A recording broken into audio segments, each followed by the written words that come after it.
hurmatli hamyurtlar. Hozir biz mana xalq tilida aytiladigan geokollektor deymiz. Bu o'zi asl nomi quyosh suv isitgichi. Quyosh suv isitish deganda bu nimani tushunamiz? Masalan, Ariston deganda elektr energiyasidan suvni qizdirib beradi. Bunda quyoshdan haligi bepulga suv isitib beradi. Masalan, uyingizga o'rnatdingizmi, bo'ldi. Buni hali issiq suvdan hech qanaqa 1 so'm pul to'lamasdan davlatga yil davomida uzluksiz issiq suv bilan ta'minlay oladigan uskuna o'rnatasiz. Ko'pchilikda haligi savol bo'ladi, bu qanday suv isitadi? Buni suv isitish jarayoni qanday deydi? Albatta, mana qaranglar, shisha koluba bu. Shisha kolubada sovuq suv pastdan tushib, issiq suv tepadan chiqib, mana 200 litrli bochkamizga jamlanadi. Bu 200 litrli bochkamiz 5 santimetrli penopolistirol bilan qoplangan termos sifatida bu. Bitta suv sovishi juda ham kam, anaqasi harorati masalan 1 sutkaga masalan -10 gradusgacha sovishi mumkin. Hali ko'pchilik bu tashqarida muzlab qoladi, yo'q, unaqa gaplar yo'q bitta. Hech qaysi muzlamaydi. Bu 2 qavatli shisha -45 gradusgacha muzlamaydi bular.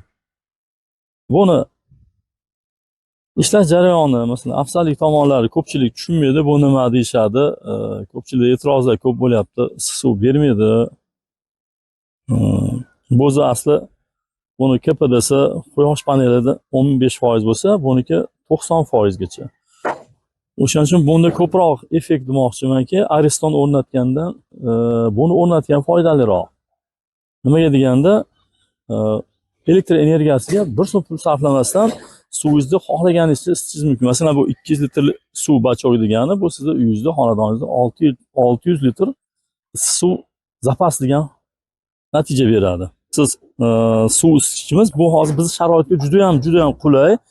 Nimaga deganda, buni haligi texnik xizmat ko'rsatish juda ham oson bo'ladi. Masalan, bizda suvlarimiz yomon, hali nakip degan narsa bor. Hali choynalarda, kuxnyalarda tursa, choynalar tagida oqishib qoladi. O'sha narsa bunga ham to'planadi. Bu bosimsiz tizimda uni tozalash juda ham oson. Hozir aristonlarimizda ham shunaqa narsalarga duch kelamiz. Tuz deymiz. Hali santenlar tilida hali tuz to'planib qolibdi deymiz. O'tirishlar bunga ham to'planadi. Buni bosimsizni qulay tarafi mana shu bo'shatiladi, osongina ichini tozalab, yuvib tashlab, yana qaytadan o'rnatsa bo'ladi. Bu juda ham qulay bizning sharoitga. Bitta tent turibdi.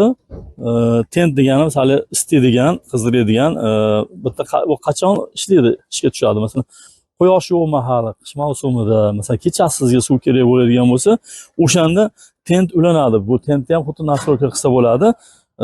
Xohlagan nastroyka, xohlagan gradusingizga nastroyka qilib qo'ysa bo'ladi bu narsani. Masalan, 50 gradusga xohlaysizmi, 80 gradusgami, u pastdan o'zi miyasi bor, uni ham alohida to'xtalib o'tamiz unga.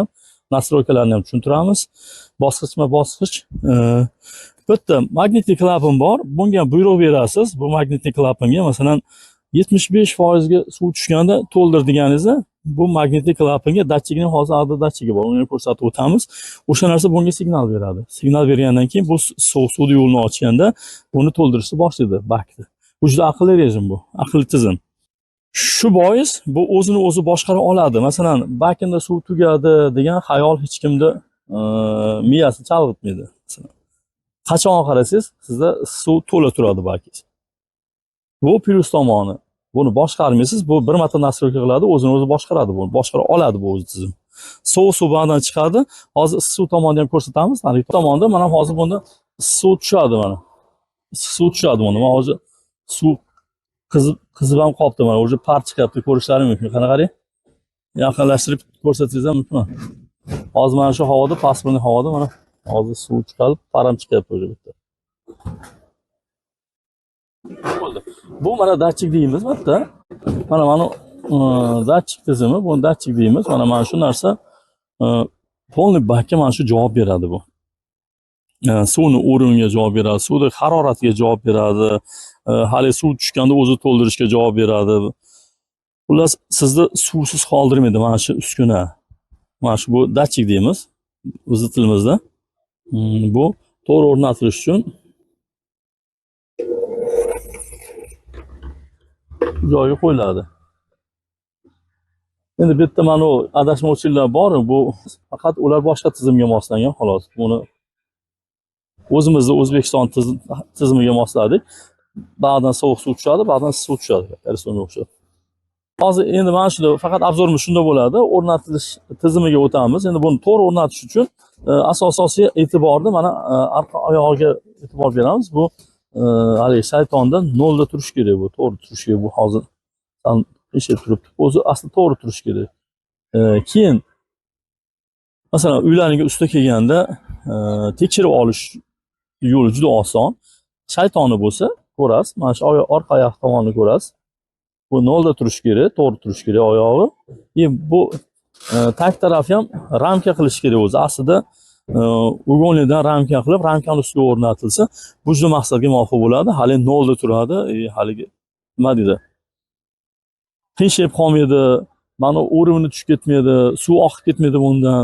Ko'pchilikda suv oqadi, bu yomon narsa ekan deb to'xtatib qo'yishadi. U aslida unaqa emas. Mana bu bakni mana shu tepa tomoni ham shaytonni ko'rganda 0 da turishi kerak o'zi. Qoida bo'yicha. Keyin bak to'g'ri turadi, datchik ham sizga to'g'ri javob beradi mana shu datchik. Bo'ldi. Buni ishlash prinsipi juda sodda. Nimaiki haligi murakkab narsa yo'q bunda, buzilib qoladigan, hali noyob narsalar yo'q. Bu hammasi oddiy. Ichi nerjaveka 304 dan ishlangan. Ichki tomoni ham, tashqi tomoni ham nerjaveka ishlangan. Juda zo'r bu. Haligi zanglamaydi, chirinmaydi, yillar davomida sizga xizmat qiladi bu. O'shuning uchun bizda O'zbekiston sharoitiga juda mos narsa bu. Buni har kimni uyida shunda o'rnatilsin degan tavsiyam beraman. Nimaga deganda, bepul suv isitib beradi sizga umringiz davomida.